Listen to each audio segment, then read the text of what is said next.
한양 광화문 앞 처형장. 수천 명의 백성들과 관아의 군사들이 창과 칼을 들고 사방을 철통 같은 방어 태세를 갖추고 있습니다.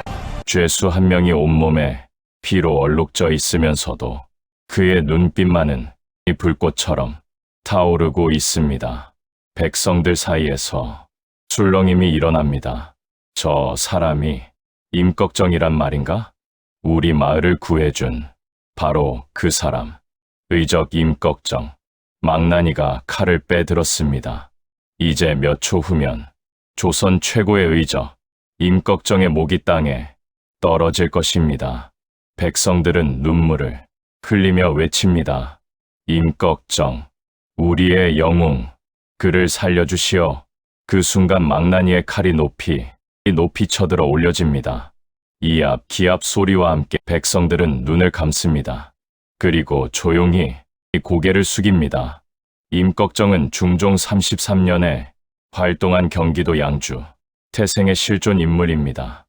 백성들은 탐과 놀이들에 착취해 시달리며 죽지 못해 살고 있었고, 양반들은 세금이라는 이름으로 백성들의 마지막 쌀한 톨까지 빼앗아갔고, 굶주린 백성들의 신음소리가 들리지 않는 곳은 없었습니다.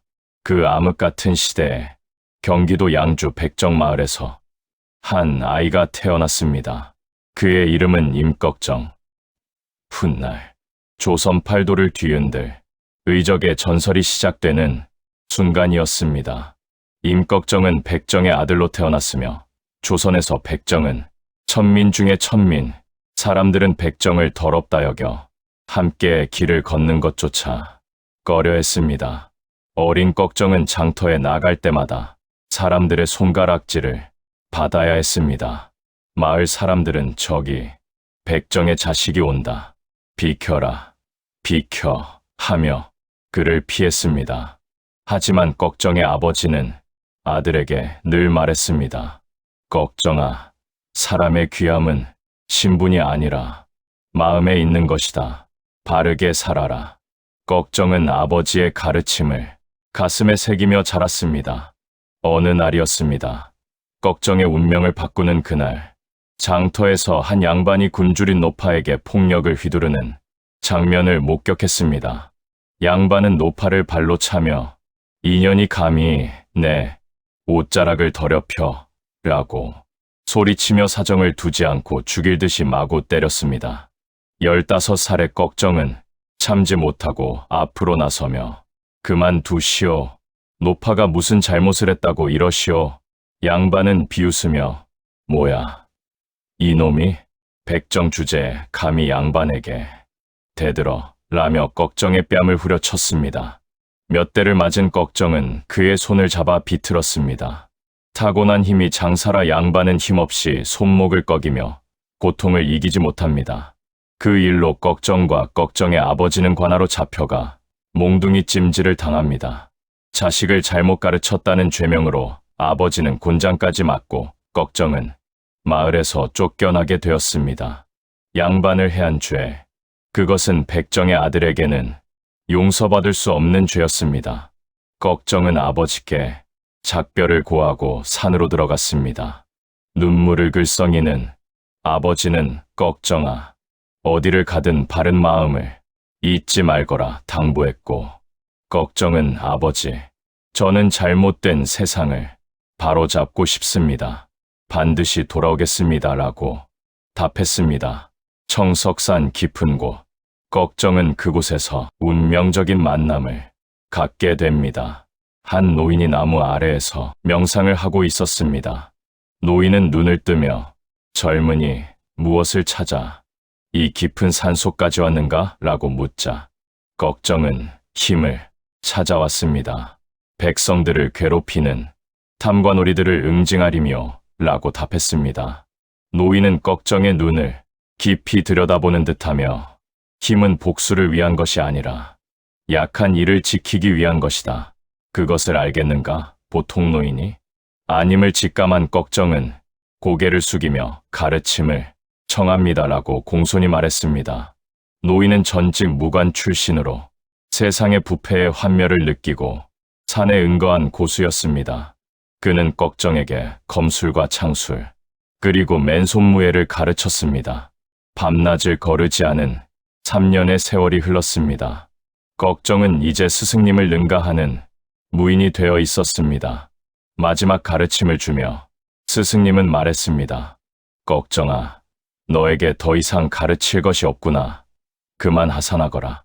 그리고 명심하거라. 칼은 백성을 해치는 자에게만 향해야 한다. 무고한 이를 해치는 순간 너는 내가 미워하던 그들과 같아진다. 꺽정은 깊이 절하며 스승님의 가르침 평생 잊지 않겠습니다라고 답했습니다. 20살이 된 꺽정은 산을 내려왔습니다. 세상은 더욱 어지러워져 있었습니다. 탐관오리들의 횡포는 날로 심해지고 백성들은 마지막 씨앗까지 빼앗긴 채 굶어 죽어가고 있었습니다. 어느 날 꺽정은 한 마을에서 참혹한 광경을 목격했습니다. 고을 수령의 부하들이 세금을 걷는다는 명목으로 마을을 약탈하고 있었습니다. 아전은 칼을 빼들며 세금을 내지 못하겠다고? 그럼 이 집을 불태워버리겠다. 위협했습니다. 마을 노인은 무릎을 꿇으며 제발, 제발 용서해 주시오. 올해는 흉년이 들어 라고 애원했지만 아전은 발로 차며 흉년은 내 놈들 몫이고 양반님들은 배불리 드셔야 한다 소리쳤습니다. 그 순간 어둠 속에서 한 사람이 나타났습니다. 꺽정은 차갑게 그만두는 것이 좋을 것이오 라고 말하자 아전은 비웃으며 뭐야, 이놈은 감히 관의 일에 끼어들어? 하며 아전들이 일제히 칼을 빼들었습니다. 하지만 이들은 꺽정이 상대가 될 수 없습니다. 꺽정은 칼도 뽑지 않고 눈 깜짝할 사이에 그들의 칼을 모두 빼앗았습니다. 이 칼들은 백성을 지키라고 준 것이지 백성을 해치라고 준 것이 아니오. 돌아가서 수령에게 전하시오. 앞으로 이런 횡포가 계속된다면 결코 좌시하지 않을 것이라고 말이오. 아전들은 겁에 질려 도망쳤습니다. 마을 사람들은 꺽정에게 달려와 절을 했습니다. 마을 노인이 윤인이시여 성함이 어찌 되십니까? 묻자 꺽정은 이름은 중요치 않습니다. 저는 다만 잘못된 것을 바로잡고 싶을 뿐입니다 라고 답했습니다. 그날 이후 꺽정이 소문은 삽시간에 퍼졌습니다. 탐관오리를 벌하고 빼앗긴 재물을 백성에게 돌려주는 의적이 나타났다. 사람들은 그를 하늘이 보낸 영웅이라 불렀습니다. 꺽정의 명성이 높아지자 뜻을 같이 하는 사람들이 하나둘 모여들었습니다. 가장 먼저 찾아온 사람은 서림이었습니다. 전라도 상골에서 홀로 무예를 연마하던 서림은 어느 날 흥미로운 소문을 들었습니다. 천하의 장사 임꺽정이 관군을 피해 인근 산중에 숨어 있다는 것이었다. 임꺽정이라 그 유명한 의적 말인가. 힘이 얼마나 센지 한번 겨뤄보고 싶구나. 서림은 곧장 임꺽정이 숨어 있다는 산으로 향했다. 며칠을 수소문한 끝에 산 중턱 움막에서 임꺽정을 찾아냈다. 임꺽정, 나와 보시오. 서림의 우렁찬 목소리에 움막에서 한 사내가 걸어 나왔다. 키가 훤칠하고 어깨가 넓은 그야말로 장사의 풍모를 갖춘 사내였다. 누구시오? 관군도 아닌 것 같은데. 나는 서림이라 하오. 당신의 무예가 뛰어나다고 들어서 찾아왔소. 나와 무예를 겨뤄 이기는 자가 형이 되고 지는 자가 동생이 되는 것이 어떠소? 임꺽정은 서림을 위아래로 훑어보았다. 젊은 나이에 기골이 장대하고 눈빛에 예사롭지 않은 기운이 서려 있었다. 재미있는 제안이구려. 좋소. 내가 이기면 당신이 동생이 되고 당신이 이기면 내가 동생이 되는 것이오. 그렇소. 무예로 형제의 서열을 정하자는 것이오. 하하, 좋다. 받아들이겠소. 하지만 한 가지 조건이 있소. 진검으로 싸우면 한 사람은 죽을 터이니 목검으로 겨루되 3가지 무예를 겨뤄 이기는 자가 형이 되는 것이 어떠소? 좋은 생각이오. 그렇게 하시지요. 첫 번째는 검술로 겨루겠소. 서림이 먼저 자세를 잡았다. 임꺽정도 검을 들고 마주섰다. 서림의 검이 번개처럼 날아들었다. 임꺽정은 재빨리 막아냈다. 두 사람의 목검이 공중에서 부딪히며 탁탁탁 경쾌한 소리를 냈다. 서림은 빠른 공격으로 임꺽정을 몰아붙였다. 하지만 임꺽정은 오랜 실전 경험으로 모든 공격을 막아냈다. 이야, 임꺽정이 반격에 나섰다. 힘과 기술이 조화된 그의 검술에 서림이 밀리기 시작했다. 결국 서림의 목검이 임꺽정의 강한 일격에 튕겨나갔다. 첫 번째는 내가 이겼소. 서림은 고개를 숙였다. 인정하겠소. 두 번째는 씨름으로 겨루겠소. 두 사람은 삿발을 잡았다. 임꺽정이 먼저 안다리를 걸어왔다. 서림은 재빨리 빠져나와 들배지기를 시도했다. 둘은 서로 밀고 당기며 치열하게 겨뤘다. 임꺽정의 경험과 힘, 서림의 젊음과 민첩함이 팽팽하게 맞섰다. 한참을 겨루던 중 서림이 순간적으로 임꺽정의 중심을 흔들며 호미거리를 걸었다. 임꺽정의 몸이 공중에 떴다가 땅에 넘어졌다. 두 번째는 내가 이겼소. 임꺽정이 웃으며 일어났다. 좋아. 이제 1대1 무승부로군. 마지막 대결이 승부를 가르겠구나. 마지막은 맨주먹으로 겨루겠소. 먼저 쓰러지는 자가 지는 것이오. 두 사람은 주먹을 불끈 쥐었다. 서림의 주먹이 먼저 날아왔다. 임꺽정은 얼굴을 돌려 피했다. 임꺽정의 반격이 서림의 가슴을 향했다. 서림은 팔로 막았다. 두 사람은 주먹과 발차기를 주고받으며 치열하게 싸웠다. 서림은 젊고 빨랐지만 임꺽정은 경험이 풍부하고 힘이 강했다. 한참을 싸우던 중 임꺽정이 서림의 공격을 유도한 뒤 빈틈을 노려 강력한 주먹을 날렸다. 서림의 옆구리에 정확히 명중했다. 컥! 서림이 비틀거렸다. 임꺽정은 곧바로 다음 공격을 이어가지 않고 물러섰다. 더 하겠소? 서림은 옆구리를 감싸며 고개를 저었다. 아니요. 형님의 실력을 인정하겠소. 2승 1패로 형님이 이기셨소. 임꺽정이 서림에게 다가가 어깨를 두드렸다. 훌륭하오. 당신만큼 나와 대등하게 겨룬 사람은 처음이오. 비록 내가 이겼지만 당신의 무예는 정말 뛰어나오. 서림이 무릎을 꿇었다. 오늘부터 형님을 형님으로 모시겠습니다. 부디 동생으로 받아주십시오. 임꺽정도 무릎을 꿇고 서림의 손을 잡았다. 좋소. 당신 같은 동생을 얻게 되어 영광이오. 오늘부터 우리는 형제요. 두 사람은 하늘에 절을 올리고 피를 나눠 마시며 의형제를 맺었다. 형님, 이서림, 평생 형님을 따르겠습니다. 동생, 내가 죽는 날까지 너를 지켜주마. 고지어 활 잘 쓰는 사냥꾼 이흥, 힘이 장사인 백대성, 지략이 뛰어난 유인걸 등이 합류했습니다. 꺽정은 동료들을 모아놓고 철칙을 세웠습니다. 우리의 첫 번째 원칙, 무고한 백성은 절대 해치지 않는다. 두 번째 원칙, 탐관오리에게서 빼앗은 재물은 백성에게 돌려준다. 세 번째 원칙, 우리는 개인의 복수가 아닌 정의를 위해 싸운다. 모두는 함께 예 라고 화답했습니다. 이렇게 해서 조선 최고의 의적 집단이 탄생했습니다. 그들은 밤마다 움직였습니다. 탐관오리의 창고를 털어 굶주린 백성에게 쌀을 나눠주고 부패한 아전들을 혼내주었습니다. 하지만 사람만큼은 절대 죽이지 않았습니다. 어느 날 서림이 말했습니다. 형님, 저놈은 너무 악독한 놈입니다. 그냥 두면 절대 안 될 놈입니다 이라고 말했지만 꺽정은 아니다. 우리가 사람을 함부로 죽이면 우리도 그들과 같아진다. 혼내주는 것으로 충분하다. 임꺽정 일당의 명성이 날로 높아지자 조정에서도 그들을 방치할 수 없었습니다. 조정 대신들은 전하, 임꺽정이라는 도적대가 팔도를 휩쓸고 있사옵니다. 아래자, 중종은 심각하게 그 자들을 잡아들여라. 나라의 법을 어지럽히는 자들을 용서할 수 없다. 명했습니다. 하지만 백성들 사이에서는 다른 목소리가 들렸습니다. 한 백성은 임꺽정은 도적이 아니라 의적이야.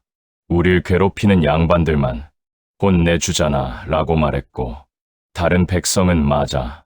우리 마을에도 쌀을 나눠줬어. 그 덕분에 겨울을 넘길 수 있었지라고 화답했습니다. 조정에서는 경기 관찰사에게 특명을 내렸습니다.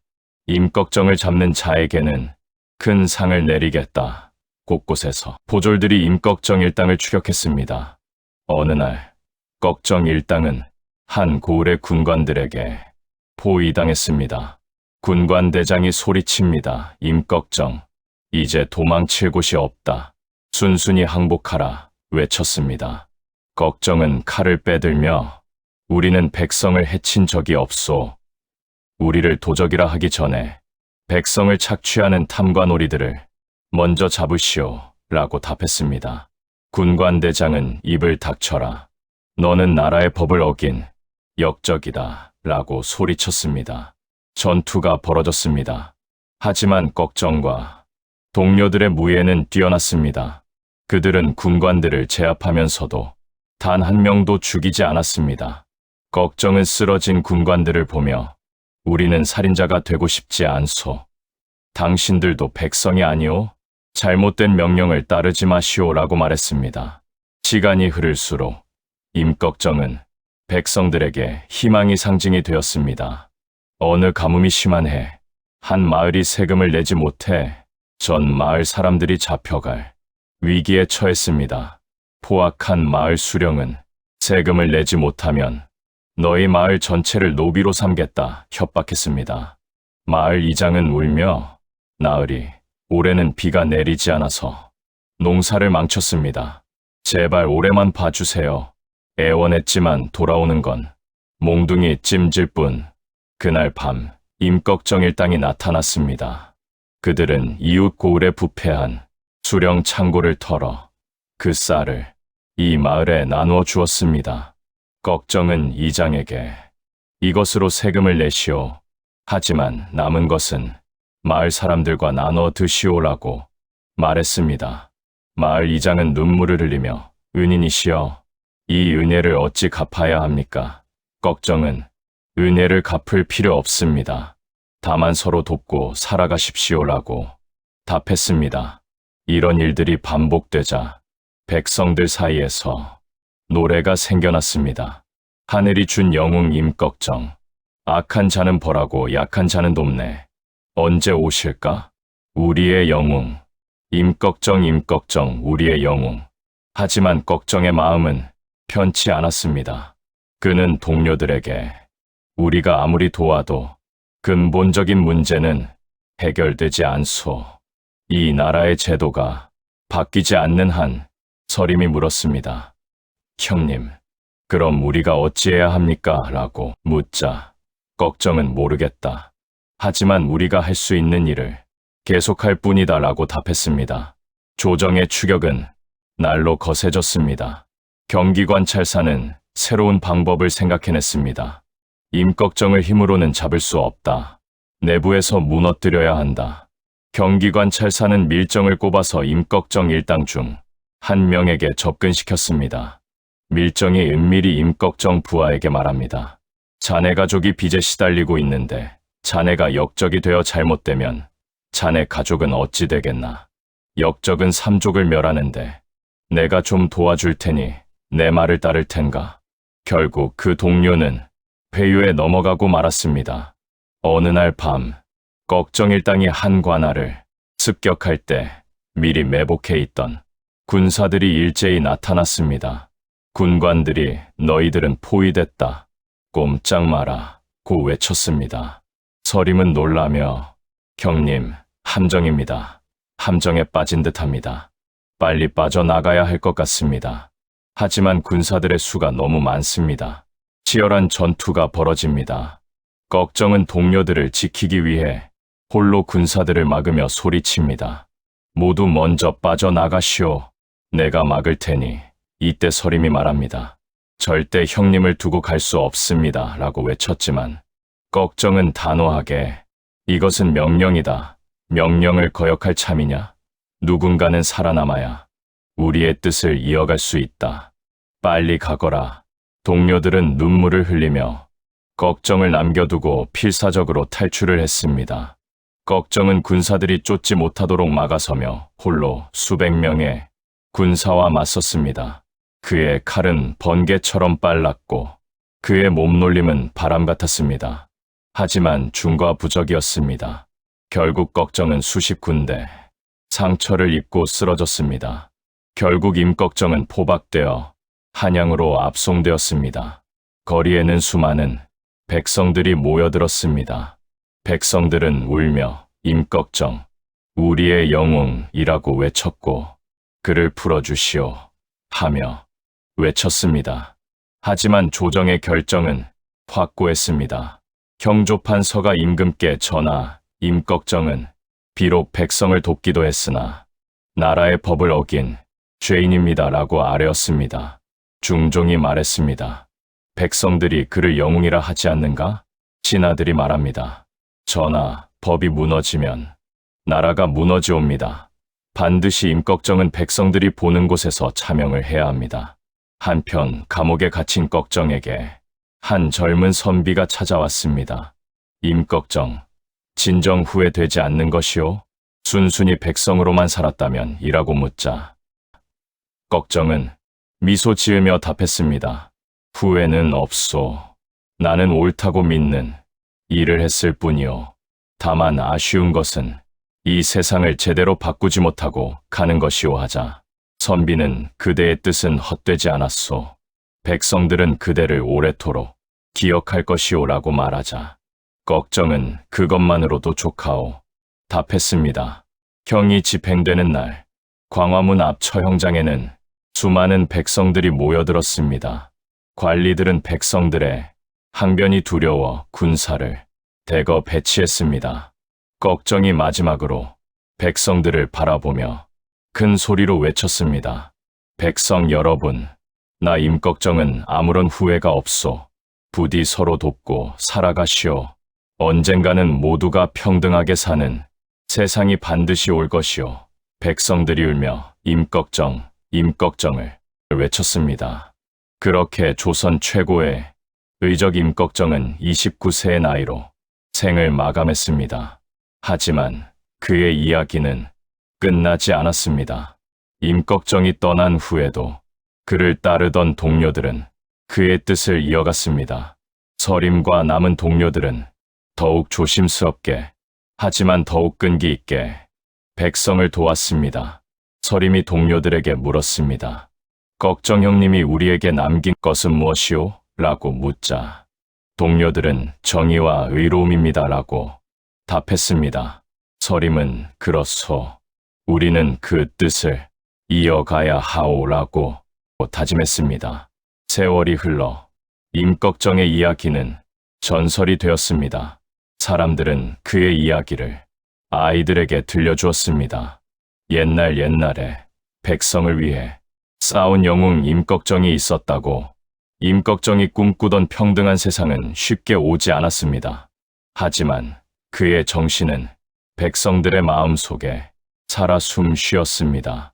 부당한 일을 보면 참지 말고 일어서라는 것, 약한 자를 돕는 것이 진정한 용기라는 것, 그리고 신분이나 재물이 아니라 마음이 사람을 귀하게 만든다는 것.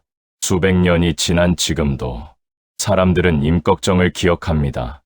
조선시대 최고의 의적, 백성들이 사랑한 영웅, 불의에 맞서 싸운 용사. 그의 이야기는 오늘날에도 우리에게 묻습니다. 당신은 불의를 보았을 때 용기 있게 맞설 수 있습니까? 당신은 약한 이를 보았을 때 손을 내밀 수 있습니까? 임꺽정의 전설은 이렇게 끝이 아닌 시작으로 남아 있습니다. 세월이 흐릅니다. 깊은 산속 어디선가 칼 부딪히는 소리가 들립니다. 한 젊은이가 칼을 휘두르며 수련하고 있습니다.